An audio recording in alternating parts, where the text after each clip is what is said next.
Selon vous, quels sont les plus grands défis dans un musée comme celui-ci? Nous sommes un musée d'art moderne et contemporain et il nous faut donc présenter des œuvres qui soient à la pointe de ce qui se fait aujourd'hui. Et la concurrence sur le marché est féroce.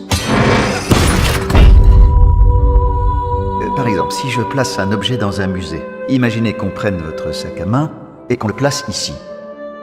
Devient-il de l'art? Ah. Ok. Et quand est-ce que l'art a commencé à se barrer en cacahuète? Aux origines de l'art et de la technique, un philosophe, Aristote, qui va théoriser ceci. L'humain n'a pas de griffes, ni de cornes, ni de poils pour se protéger. Mais il a une main, qui est instrument d'instrument, c'est-à-dire qu'elle peut remplir une infinité de fonctions. Selon Aristote, c'est grâce à notre main et à ce qu'on peut inventer avec qu'on se distingue du reste du vivant.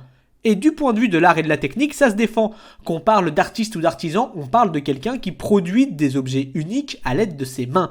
Chacun de ces objets a été créé de A à Z dans un temps donné par une personne ou un groupe de personnes, et chacun de ces objets est unique. Même si un artiste refait à la main 10 fois le même tableau, on aura 10 tableaux différents qui vaudront autant les uns que les autres, parce qu'il s'est servi de ses mains et de son temps. Mais que dire de cette hypothèse de la main à l'ère industrielle? C'est la question que soulignera le sociologue et philosophe Walter Benjamin dans son livre « L'œuvre d'art à l'époque de la reproductibilité technique », dans lequel il interroge le statut de l'œuvre d'art maintenant que la main est devenue quasiment obsolète.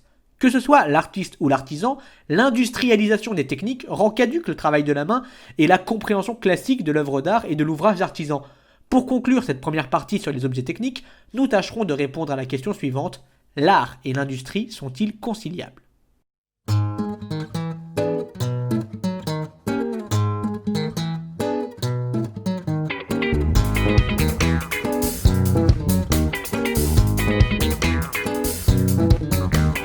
D'après Benjamin, notre rapport classique à l'art, c'est un hic et nunc, un ici et maintenant. C'est-à-dire que ce qui fait le caractère précieux et unique de l'expérience artistique, c'est son authenticité. Et l'authenticité est préservée par la rencontre. Par exemple, si vous allez voir un tableau chez quelqu'un ou dans un musée, le fait que vous deviez aller vers le tableau fait du moment passé à le contempler un moment unique, qui préserve ce que Benjamin appelle l'aura du tableau. C'est l'aura qui sert à authentifier l'œuvre d'art.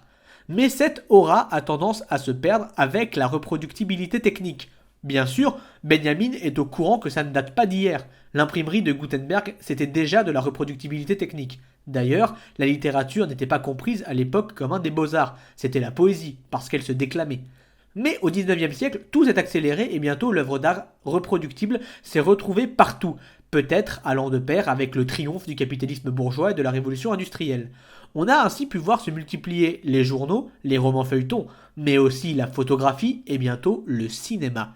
Si j'ai bien pris soin de ne pas parler de cinéma et de jeux vidéo dans ce cours, c'était pour y arriver maintenant. Pour réussir à penser l'expérience esthétique du cinéma ou du jeu vidéo comme artistique, nous devons comprendre que notre rapport à l'art est complètement revisité depuis le 19e siècle. Le problème, c'est que même si vous fabriquez des objets beaux ou sublimes, désormais, ce sont des machines qui les reproduisent à l'infini. Et ces objets ont perdu de leur aura et de l'authenticité de leur rapport au monde ici et maintenant. En 1962, une série d'œuvres le fait entrer d'un coup dans l'histoire de l'art, les Campbell Soup. Andy Warhol, c'est l'artiste de la répétition, avec ses sérigraphies, avec ses shadows, toujours la même image répétée.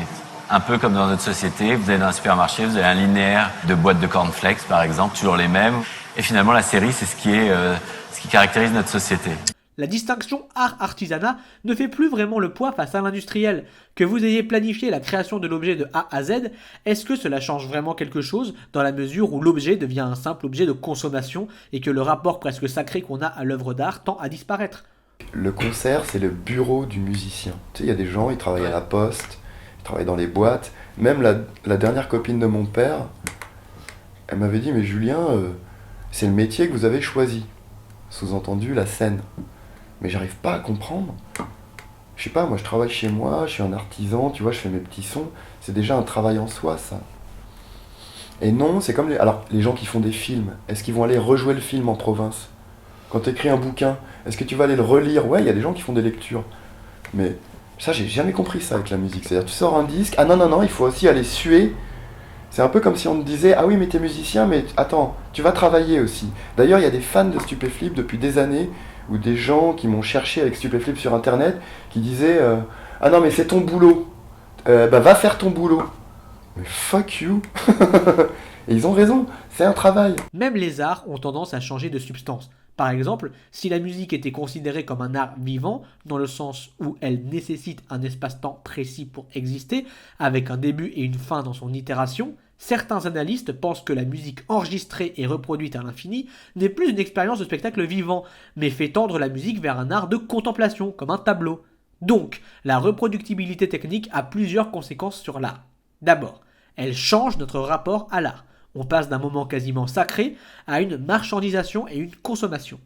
Ensuite, elle change la substance de l'art. Si toute création tend à devenir marchandise, alors le processus de création change radicalement, au point même que la forme peut devenir totalement différente, comme nous l'avons vu pour la musique. Enfin, elle fait de l'œuvre d'art un objet politique plus que jamais, car elle devient, comme le cinéma, ce que Benjamin appelle un art de masse. Avant d'attaquer notre prochaine partie et de développer le caractère politique de l'art, essayons de brosser une première conclusion.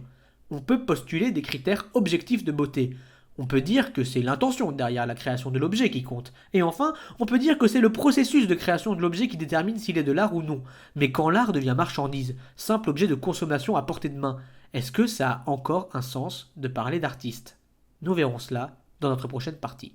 Ainsi on vivait dans la République de Platon,